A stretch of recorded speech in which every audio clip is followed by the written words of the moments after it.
Sélectionner l'outil de création de courbe Bézier. Donc, je vais tracer tout simplement une courbe, hein.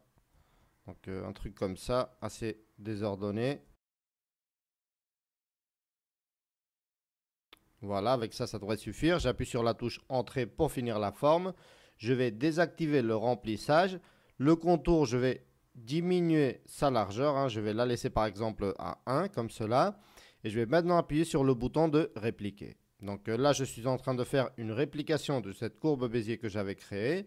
En forme, je vais plutôt sélectionner géométrie. Et je vais devoir donc créer une autre courbe Bézier pour avoir la géométrie de cette forme. Donc, je repasse dans l'outil de courbe Bézier. Je vais tracer une forme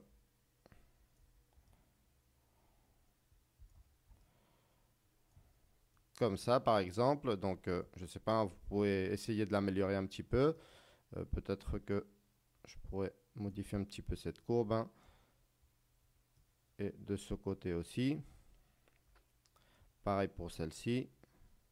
Donc, voilà, hein, comme ça suffit. Donc, maintenant, je vais ouvrir comme ça la fenêtre des couches. Je vais prendre cette courbe Bézier que je viens de créer et que je n'ai pas encore activée puisque je n'ai pas appuyé sur la touche Entrée. Je fais commande Z là parce que je ne veux pas ce dernier point. J'appuie sur Entrée. Donc voilà cette courbe Bézier. Je peux directement la désactiver. Je vais sélectionner le réplicateur et je vais placer tout simplement cette courbe ici. Donc nous commençons déjà à voir la forme que va avoir ce réplicateur. Maintenant, ce que je peux faire, c'est augmenter le nombre des points. D'ailleurs, je vais l'augmenter pas mal, hein. Comme ça, par exemple. Je vais masquer comme ça la fenêtre des couches. Je vais centrer un petit peu plus comme ça le réplicateur. Maintenant, ce que je peux faire, c'est modifier la fin d'angle ici. Vous allez voir qu'on va faire quelques rotations qui sont pas mal. Donc, comme cela, par exemple. Je vais modifier la couleur, hein. Je suis en mode de couleur origine. Je vais sélectionner sur motif. Et ici, je vais sélectionner par exemple rainbow, c'est-à-dire arc-en-ciel. Donc voilà le résultat que nous avons pour l'instant. Je vais activer la fusion par ajout. Donc vous voyez qu'on commence à obtenir un résultat bien plus intéressant. Nous pourrions peut-être modifier un petit peu ce dégradé, hein, si jamais il vous plaît pas trop. Moi, je pense que par exemple, ce jaune, il a peut-être trop d'importance. Donc, je sais pas, on pourrait essayer de lui donner un ton comme ça, orange. Je pense que le résultat est tout de même un petit peu mieux. Donc voilà. Maintenant, on peut ajouter un filtre, hein, pour, disons, adoucir un petit peu tout ça. Ou même en ajouter deux, je pense. On va venir ici à la bibliothèque. Donc, on va venir à la section des filtres. Je pense qu'on va ajouter un filtre de type flou. Donc, un flou gaussien, tout simplement. Je le trouve ici, donc je le place comme ça sur le réplicateur. Donc maintenant, je peux venir à l'inspecteur et modifier un petit peu la quantité. Comme ça, par exemple. On pourrait aussi essayer d'ajouter un filtre de type éclat, hein. Je vais venir ici à la section d'éclat. Nous pourrions par exemple essayer, je ne sais pas, brillance ou éblouissement. Nous allons essayer éblouissement, voir ce que ça donne. Donc, trop exagéré. Nous allons essayer brillance. J'aime pas trop non plus. Donc, il doit y en avoir un éclat, par exemple, tout simplement. Donc, voilà. Ici, on peut, par exemple, essayer de réduire, ou plutôt d'augmenter un petit peu le seuil, hein, pour pas qu'il y ait autant d'éclat. Nous allons peut-être réduire un petit peu l'opacité. Je ne sais pas si augmenter le rayon ou pas. Peut-être un petit peu, comme ça. Donc, voilà, hein, pour l'instant, le résultat que nous sommes en train d'obtenir. Ce que je vais faire aussi, c'est sélectionner le réplicateur. Je vais modifier un petit peu son échelle parce que je trouve que le résultat est un petit peu trop grand. Donc comme ça, par exemple, on va réduire un petit peu l'échelle. Donc voilà. Maintenant, ce que nous pourrions faire, c'est animer ce réplicateur à l'aide de comportements. Donc là, vous allez voir que ça va devenir beaucoup plus intéressant. Ce que je vais faire, donc, c'est sélectionner ce réplicateur ici. Nous allons faire clic ici pour sélectionner un comportement. Vous voyez que nous avons un comportement de réplicateur qui s'appelle tout simplement réplicateur de séquence. Donc voilà ce comportement. Comme vous pouvez voir, ce qu'il faut d'abord faire, c'est ajouter un paramètre à ce comportement.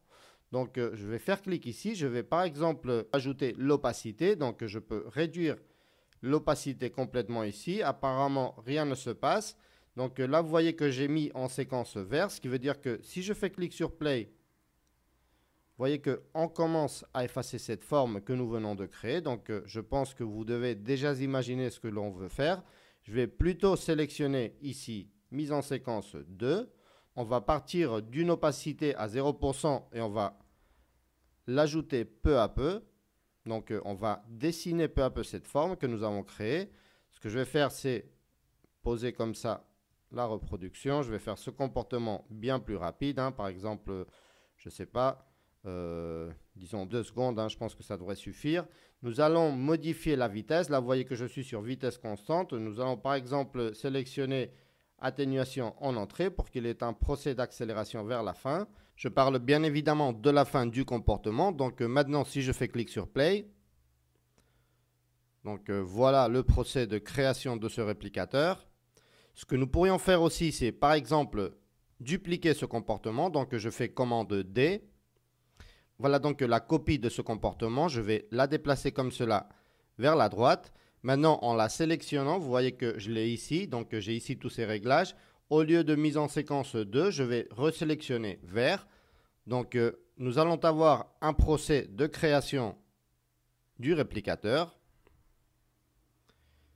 Et ensuite, nous allons avoir un procès de disparition. Donc vous voyez que ça commence aussi vers la fin. Donc bien évidemment, ce qu'il faudrait faire, c'est entrelacer un petit peu mieux ces deux comportements. Donc je vais afficher comme cela la timeline. Je vais par exemple déplacer jusqu'ici ce comportement. D'ailleurs, je vais les faire plus courts. Je vais les faire avec une durée de 1 seconde. Normalement, ça devrait mieux passer. Donc comme cela. Je vais me placer ici à la fin du comportement. Je vais sélectionner le calque. J'appuie sur la touche O pour donner la sortie. Donc voilà ce que nous avons maintenant. Hop, et après, il va s'effacer. Bon, je pense qu'il faudrait le faire encore plus court. Je pense que comme ça, d'ailleurs, il faut vraiment le créer et l'effacer presque en même temps. Donc voilà ce réplicateur. Bien évidemment, ce qu'on peut faire encore ici, c'est par exemple, je ne sais pas, sélectionner ce réplicateur. Je vais en créer une copie comme cela. Donc normalement, nous avons donc un réplicateur originel et maintenant nous avons aussi sa copie. Ce que je vais faire, c'est créer une copie de cette courbe Bézier. Donc commande D. Voilà donc la copie. Je vais passer dans l'outil de point de montage. Donc je vais modifier complètement cette courbe. Je vais la faire totalement différente.